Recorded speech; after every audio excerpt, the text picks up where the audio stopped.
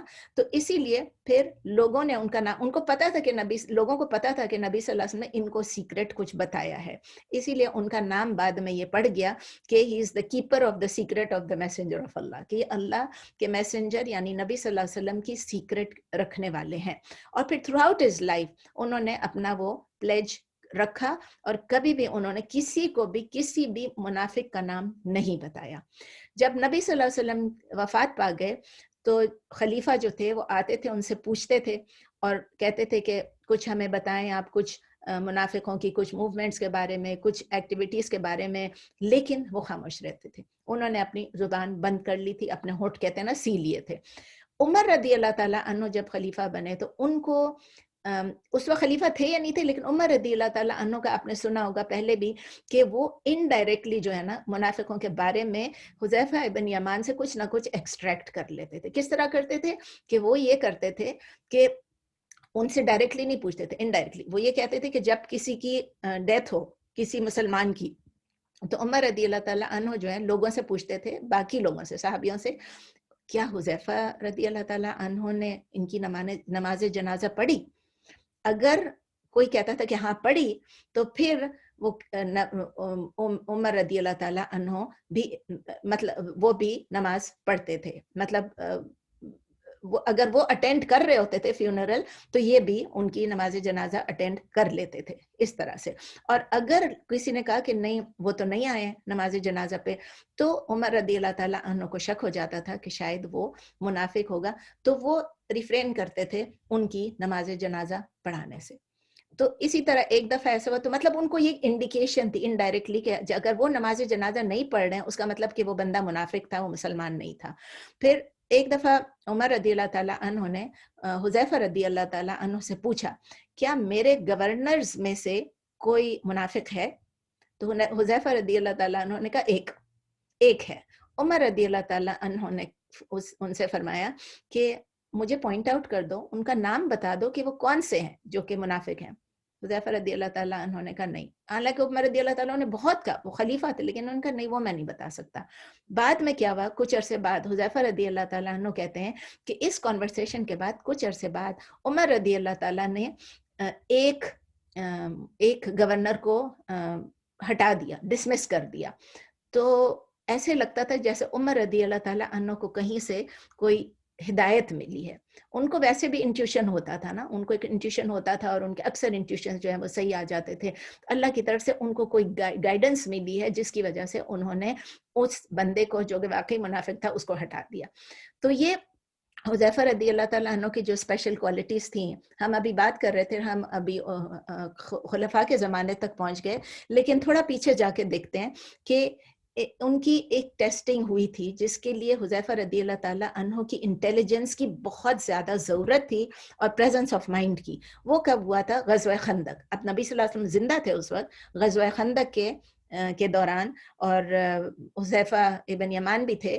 تو اس وقت کیا ہوا تھا آپ کو یاد ہے؟ مدینہ سیرہ میں آپ نے پڑھا تھا کہ مدینے میں ارد گرد جو ہے پورے اتنے سارے جو ہیں احزاب, اتنے سارے لوگ جو ہیں گروہ در گروہ جمع ہو گئے, اور انہوں نے مدینے کو سراؤنڈ کر لیا تھا, اور انہوں نے اس جو ہے محاصرے کو ڈریگ کیا اور زیادہ کرتے چلے گئے. اور مسلمان جو ہے بہت سیویئر, ان کو تکلیفیں, ہارڈ شپ, ڈیفیکلٹیز ہو رہی تھیں, اور انہوں نے اپنے تمام ایفرٹس یوز کر لیے, لیکن تھک رہے تھے وہ لوگ. آپ کو یاد ہے اس میں انہوں نے ایک خندق بنا لی تھی سلمان الفارسی کے کہنے پہ.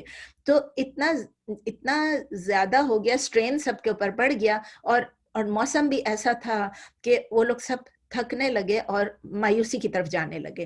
اسی طرح قریش کے لوگ جو تھے وہ بھی مایوسی کی طرف جانے لگے, وہ بھی زیادہ بہتر نہیں تھے, کیونکہ انہوں نے یہی سوچا تھا کہ ہم یہ کریں گے, ہم وہ کریں گے. خندق کا تو وہ سوچ نہیں سکتے تھے, اور وہاں پر ان کی جو اسٹرینتھ ہے اور ان کا جو ڈٹرمینیشن تھا وہ بھی ختم ہونے لگا. اور پھر آپ لوگوں کو معلوم ہے غزوہ خندق میں جو ایک بہت تیز ہوا طوفان اللہ تعالیٰ نے بھیجا, اس طرح کے ٹینٹس جو ہیں ان کے اکھڑنے لگ گئے, ان کی آگیں بجھنے لگ گئیں, اور ان کے چہروں پہ آ کے ہوا جو ہے, گسٹس آف ونڈ جو ہے وہ آ کے ایسے تھپڑ مار رہے تھے نا, مطلب اتنی تیز ہوا تھی, اور ڈسٹ اور سینڈ.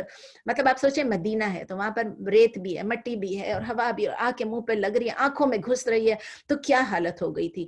ایسے مومنٹس میں جب کہ ایسی حالات آتے ہیں, اللہ تعالیٰ نے کر دیا کہ جو سب سے پہلے اپنی ہوپ کو لوز کرتا ہے نارملی وہ ہار جاتا ہے، اور جو زیادہ دیر تک سٹینڈ کر جاتا ہے وہ جیت جاتا ہے. اب لڑائی تو ہو نہیں رہی ہے لیکن اس ڈیفیکلٹ سچویشن کو برداشت کرنا ہے. آرمی انٹیلیجنس کی ایسے وقت میں بہت ضرورت ہوتی ہے، وہ کروشل فیکٹر بن جاتی ہے کہ ابھی بیٹل کا، غزوہ کا آؤٹ کم کیا ہوگا، اس کا نتیجہ کیا ہوگا. اس سٹیج پہ جبکہ ابھی سب پریشان ہیں، نبی صلی اللہ علیہ وسلم نے یہ سوچا کہ یہ وقت ہے کہ ہم جو حذیفہ ابن یمان رضی اللہ تعالیٰ عنہ کا جو اسپیشل ٹیلنٹ ہے اور ایکسپیرینس ہے اس کو یوز کیا جائے. انہوں نے کیا کیا؟ انہوں نے حذیفہ رضی اللہ تعالیٰ عنہ کو کہا کہ آپ جائیے اور جو دشمن ہے اس کے اندر آپ اندھیرے میں ان لوگوں میں گھس جائیے، آپ گھس جائیے اور وہاں سے جو لیٹسٹ انفارمیشن ہے ان کی سچویشن پہ وہ لا کے ہمیں بتائیں، اس سے پہلے کہ میں ڈیسائیڈ کروں کہ نیکسٹ ہماری موو کیا ہونی چاہیے. اور ہمیں پتہ چل جائے گا کہ ان کی سچویشن کیا اور ان کا مورال کیسا ہے، کیا وہ لوگ ابھی تک ڈٹے میں ہیں یا وہ کمزور پڑ رہے ہیں. حذیفہ رضی اللہ تعالیٰ عنہ کہتے ہیں انہوں نے خود یہ بتایا کہ میں اس مشن پہ گیا، اور وہ بتا رہے ہیں کہ اس رات ہم سب ایک روز میں بیٹھے ہوئے تھے، صفوں میں بیٹھے ہوئے تھے. تو ابو سفیان اور ان کے لوگ جو مطلب جو مشرکون اف مکہ جو تھے وہ ہمارے سامنے تھے. یہ دشمن کے رینکس میں اب چلے گئے، وہاں پر بیٹھے میں اندھیرے میں، اندھیرا ہے، ظاہر ہے کہ اب وہاں پر یہ لائٹیں تو نہیں تھی نا، تو اندھیرا ہے اور سب بیٹھے ہیں اور طوفان ہے سب کچھ، تو یہ جا کے ادھر بیٹھ گئے. اب جب ابو سفیان اپنے لوگوں کے ساتھ بیٹھے میں اور یہ بھی سامنے انہی کے سامنے بیٹھے میں، یہ بھی، لیکن ان کو ابھی کوئی پہچان نہیں رہا ہے. تو جو جوئش ٹرائب تھا، یہودیوں کا جو ایک قبیلہ تھا بنو قریظہ، وہ بھی پیچھے تھے، اور وہ پیچھے تھے، اور یہ لوگ یہ کہتے ہیں ہم ڈر رہے تھے، وی ور افریڈ، کیونکہ ہمارے بیوی بچے وہاں پیچھے تھے. پھر وہ کہتے ہیں the night was extremely dark، بہت زیادہ اندھیرا تھا، اور یہ بھی کہتے ہیں کہ کبھی بھی اس سے زیادہ تاریک شب میں نے نہیں دیکھی، اور نہ تو ونڈ کو اتنا اسٹرانگ دیکھا. مطلب وہ ڈسکرائب کر رہے ہیں کہ اتنی تاریکی تھی اور تیز ہوا چل رہی تھی، اور اتنی تاریکی تھی کہ اپنی انگلیوں کو بھی بندہ نہیں دیکھ سک رہا تھا، اور بلاسٹ آف ونڈ ایسا تھا کہ جیسے تھنڈر ہے، وہ زور سے آ کے لگتی تھی، ایسے لگتا تھا تھنڈر ہے. یہ ڈسکرائب کر رہے ہیں وہ خود ہی. وہ کہتے ہیں اتنی دیر میں ہپوکریٹس جو منافقون تھے انہوں نے نبی صلی اللہ علیہ وسلم سے پرمیشن لی کہ اچھا ابو سفیان اس وقت، اچھا ٹھیک ہے، وہ سامنے کی طرف تھے اور یہ ادھر تھے. ہپوکریٹس نے کی، اب دوسری بات بتائیں کہ ہپوکریٹس نے نبی صلی اللہ علیہ وسلم سے پرمیشن لی کہ ہمارے گھر جو ہیں وہ اینیمی کے سامنے، دشمن کے سامنے ایکسپوز ہو گئے ہیں، تو ہم کیا کریں. تو نبی صلی اللہ علیہ وسلم نے کہا کہ بھائی آپ اگر جانا چاہیں تو آپ جا سکتے ہیں. انہوں نے پرمیشن دے دی، اجازت دے دی کہ جو جانا چاہے. اب یہ نبی صلی اللہ علیہ وسلم کے لوگ ہیں اور وہاں ہم مشرکین کی بات کر رہے ہیں، دو پارٹیز کی بات کر رہے ہیں. تو ان میں سے کچھ لوگ جو ہیں وہ جانا شروع ہو گئے، اور پھر کیا ہوا، کچھ لوگوں نے پرمیشن لی اور کچھ لوگ چپکے سے سنیک آؤٹ کر کے انہوں نے کہا اندھیرا ہے، نظر نہیں آ رہا، چلو ہم بس نکل جاتے ہیں نا، چوری چھپے نکل جاتے ہیں. اینڈ میں جا کے نبی صلی اللہ علیہ وسلم کے پاس صرف 300 لوگ رہ گئے، صرف 300 لوگ. تو نبی صلی اللہ علیہ وسلم نے کیا کیا، ایک انسپیکشن کی، گھومے انسپیکشن کی، اور انہوں نے جا کے ان سے جب وہ نزدیک پہنچے تو ان کے پاس انہوں نے دیکھا، میرا خیال ہے میں بیچ میں سے کچھ مس کر کے چلی گئی ہوں، ایک چیز نہیں، میرا خیال ہے ٹھیک ہی ہے، ایسے لگ رہا ہے کہ ایک واقعہ میں بیچ میں سے مس کر کے، لیکن کیسے مس ہوگا، نوٹس تو میرے سامنے. تو نبی صلی اللہ علیہ وسلم جو ہے وہ انسپیکشن کر کے اور ان کے پاس گھومتے گھومتے پھر وہ آئے اور جا کے حذیفہ رضی اللہ تعالیٰ عنہ کے قریب آئے، اور انہوں نے دیکھا کہ نبی صلی اللہ علیہ وسلم کے پاس کچھ بھی نہیں ہے، کوئی ایسی چیز نہیں ہے جس کو وہ پروٹیکٹ، جس سے وہ اپنے آپ کو پروٹیکٹ کر سکیں، ایکسیپٹ ایک بلینکٹ تھی، ایک کمبل تھا جو وہ اور ان کی وائف کا کمبل تھا، جو کہ چھوٹا ہوگا، جو کہ وہ کہہ رہے ہیں، حذیفہ خود ایکسپلین کر رہے ہیں کہ وہ میری نیز تک بھی نہیں پہنچتے تھے، میرے گھٹنوں تک بھی نہیں پہنچے تھے. تو کہتے ہیں نبی صلی اللہ علیہ وسلم میرے قریب آئے اور آ کے دیکھا کہ میں زمین پہ ایسے اکڑوں کر کے بیٹھا ہوا اور میں اپنے اوپر کمبل جو ہے وہ ڈالے جا رہا ہوں، لیٹا ہوا ہوں، بیٹھا ہوا ہوں، گراؤنڈ پہ ہوں، اور میرے اوپر میں کمبل ڈال رہا ہوں اور وہ کمبل مجھے پورا کور بھی نہیں کر رہی ہے. تو نبی صلی اللہ علیہ وسلم آئے اور انہوں نے کہا کہ یہ کون ہے؟ تو انہوں نے کہا میں حذیفہ ہوں. تو انہوں نے کہا کہ حذیفہ، تو اتنی سردی تھی کہ وہ بول ہی نہیں سکتے تھے اور کھڑے بھی نہیں تھے. انہوں نے کہا حذیفہ، تو انہوں نے کہا جی نبی جی اللہ کے رسول. تو نبی صلی اللہ علیہ وسلم نے کہا کہ کچھ وہاں پر ہو رہا ہے، یعنی ابو سفیان کے فورسز میں کوئی چیز ہو رہی ہے.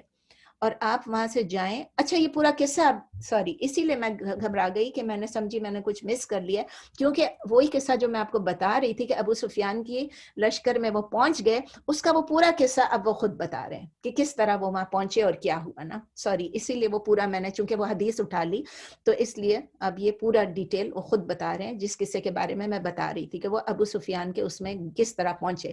تو وہ کہتے ہیں کہ ابو سفیان کے جو فورسز ہیں یعنی دشمن جو ہیں ان میں کوئی ہلچل مچ رہی ہے, تو آپ ان کے کیمپ میں جائیں اور وہاں سے, اب یہ خود بتا رہے ہیں حذیفہ رضی اللہ تعالیٰ عنہ کے, انہوں نے کہا مجھے وہاں سے نیوز لا کے بتائیں کہ ادھر کیا ہو رہا ہے. تو کہتے ہیں میں چلا گیا, اور وہ کہتے ہیں اس وقت اپنا بیان کریں کہ میں سب سے زیادہ ڈرا ہوا انسان تھا, most terrified person of all, اور مجھے سخت سردی لگ رہی تھی.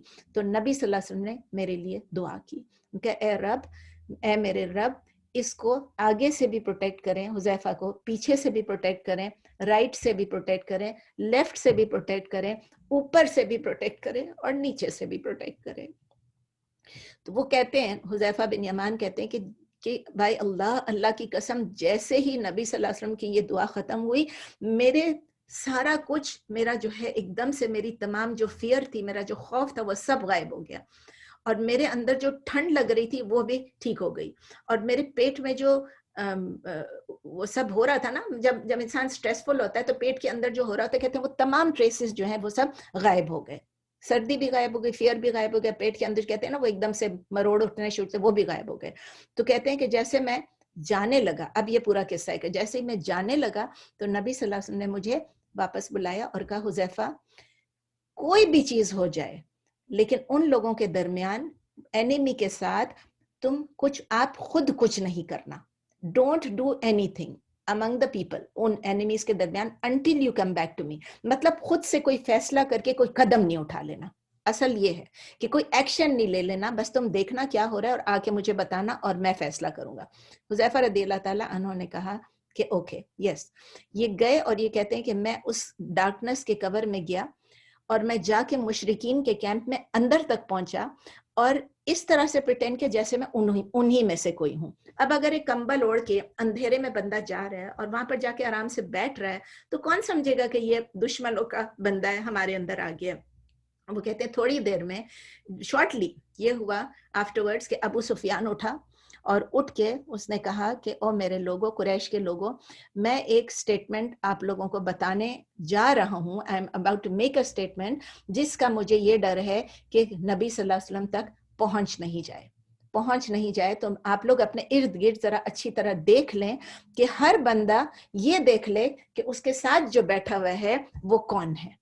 دیکھیں یہ آپ طریقہ دیکھیں کہ آپ اپنے ساتھ ادھر بھی دیکھیں کہ آپ کے ساتھ والا بندہ کون ہے, آپ اس کو پہچانتے ہیں کہ نہیں پہچانتے ہیں. اگر آپ اس کو نہیں پہچانتے اس کا مطلب وہ دشمن کے لوگوں میں سے. دیکھیں یہ بات. اب کیا ہوا, حذیفہ رضی اللہ تعالیٰ عنہ چونکہ وہ فوراً ایکشن لینے والے تھے اور بہت انٹیلیجنٹ تھے, اسی لیے تو نبی صلی اللہ علیہ وسلم نے بھیجا تھا. وہ کہتے ہیں میں نے امیڈیٹلی میں نے کیا کیا, جیسے ہی ابو سفیان نے یہ کہا کہ اپنے ساتھ والے کو, تو اس سے پہلے کہ وہ ساتھ والا مجھ سے پوچھتا کہ آپ کون ہیں, میں نے اس کا ہاتھ پکڑ کے پوچھا آپ کون ہیں. اب دیکھیں وہ ڈیفینسو پہ آ گیا نا, وہ اپنا بتانے لگ گیا کہ میں فلاں ہوں. وہ ڈیفینسو پہ آ گیا, اس نے ان کو پوچھا ہی نہیں کہ آپ کون ہیں. اور ابو سفیان شروع ہو گئے, تو انہوں نے وہ جو کہتے ہیں نا کہ وٹی تھے اور فوراً انہوں نے ایکشن لیا, تو اس طرح وہ بچ گئے, ورنہ وہ اس وقت پکڑے جاتے.